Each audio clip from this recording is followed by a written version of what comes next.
আমি বলবো যে আমাদের security forces, police, military, BGB, তাদের এখন কনফিডেন্স লেভেল আরো একটু বেটার অবস্থায় আছে। কারণ আপনারা জানেন তারা পরপর তিনটা বড় ইভেন্ট, বাংলাদেশের ইতিহাসে এত বড় ইভেন্ট হয়নি।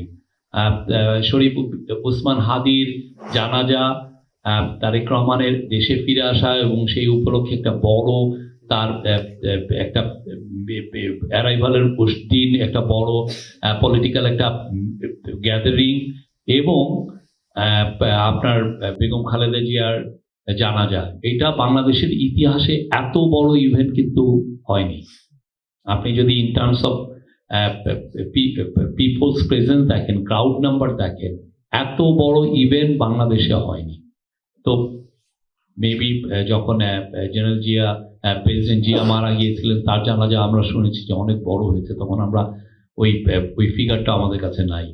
বাট এই তিনটা ইভেন্ট পুলিশ, সিকিউরিটি ফোর্সেস খুব সুচারুভাবে অর্গানাইজ করেছেন।